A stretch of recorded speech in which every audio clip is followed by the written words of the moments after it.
அஸ்ஸலாமு அலைக்கும் வரஹ்மத்துல்லாஹி வபரகாத்துஹு. அன்பார்ந்த இஸ்லாமிய உறவுகளே, பெரியோர்களே, தாய்மார்களே, சகோதர சகோதரிகளே, எல்லாம் வல்ல அல்லாஹ்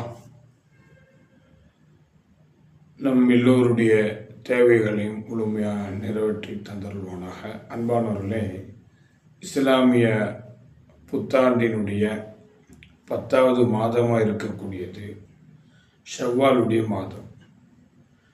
ஷவ்வாலுடைய மாதமும் திருமணமும்.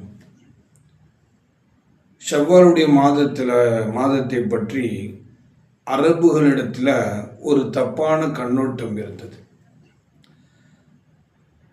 ஐயாமுல் ஜாஹிலியா என்கிற அறியாமை காலத்து அரபுகள் அந்த மாதத்தில் திருமணம், வைபவம் போன்ற விஷயங்கள்லாம் நிகழ்த்துவதை ஒரு அபசகுணமாக கருதி வந்தார்கள். திருமணம் போன்ற விஷயங்கள்லாம் அவங்க செய்ய மாட்டாங்க. அதை அவங்க அவாய்ட் பண்ணுவாங்க, தடை செய்வாங்க. ஆனால் இந்த விஷயங்கள் அனைத்தையும் நபீன ஸல்லல்லாஹு அலைஹி வஸல்லம் அவர்கள் முறியடித்தார்கள்.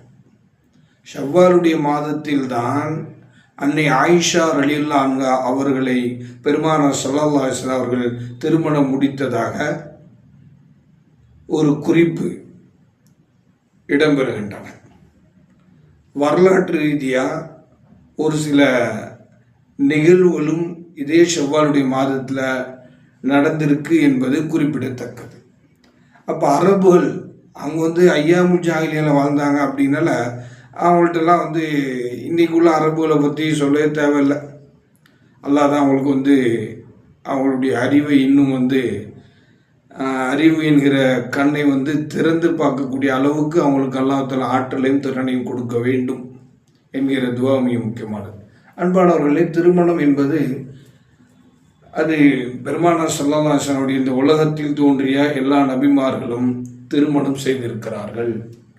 திருமணம் செய்யாமல் ஒரு மனிதன் நான் சன்னியாசியாக இருந்து விடுகிறேன், நான் துறவறத்தை மேற்கொள்கிறேன் என்கிற ரீதியில் இருந்துவிட்டால் அது இஸ்லாமிய மார்க்கம் வன்மையாக கண்டிக்கின்றன.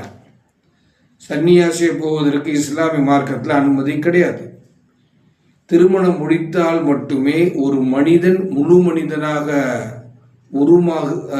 காட்சி அளிக்கிறான் என்பது இஸ்லாமிய மார்க்கத்தினுடைய ஆணித்தரமான கொள்கையில் மிக உறுதியான ஒரு கொள்கை. திருமணத்துக்கு பிறகுதான் ஒரு மனிதன் முழு மனிதனாகிறான். அதுதான் ரசூலுல்லாஹ் சொன்னாங்க, திருமணம் என்பது எனது வழிமுறை, எவர் அதை புறக்கணிக்கிறாரோ அவர் என்னை சார்ந்தவர் அல்ல.